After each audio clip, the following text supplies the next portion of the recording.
This week's Google tip is about Google Calendar. And there's a couple of ways to get to Google Calendar. If you have this little button right here, you can click on this and go to Google Calendar. Also in the email, I sent you a link to an extension that will install Google Calendar on your app screen right here.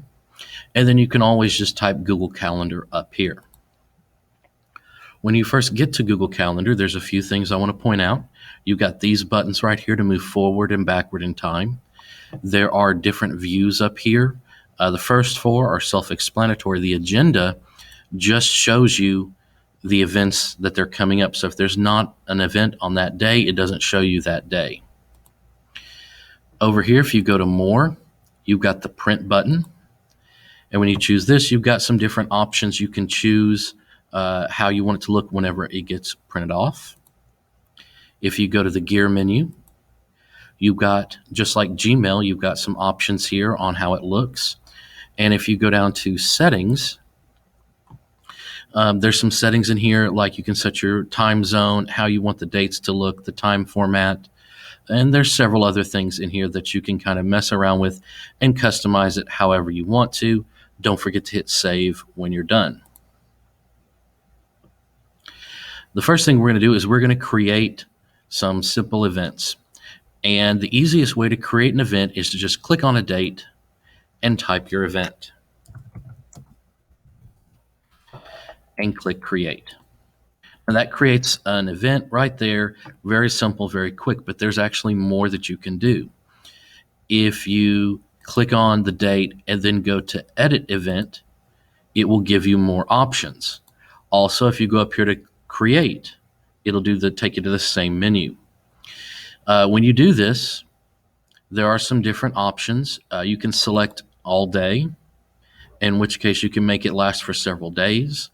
If you uncheck that, you get times where you can set the time that the event will occur. You've also got a repeat button here, and you can set it to repeat just about any frequency that you want. And you can play around with this. It's really nice for things that will be continuously reoccurring. Down here under event details, where, if you start to type the location, it will pull from Google Maps addresses.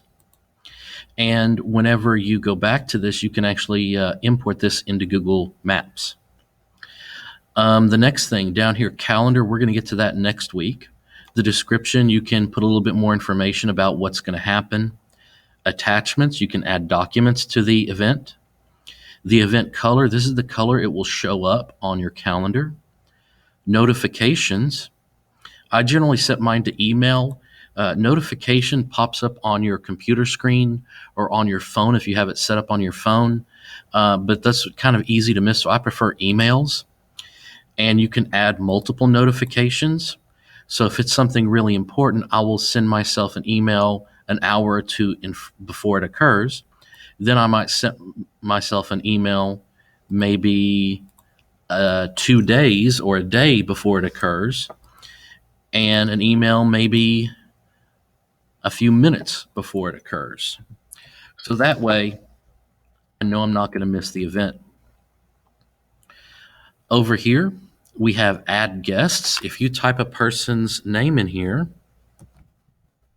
it'll pull up their email, and you can click on their name, and it adds it to them. And now when you hit send or save, they will get an email, and this event will be added to their calendar.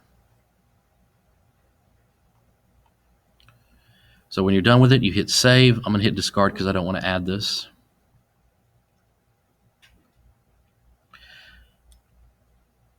And that's all we have time for this week.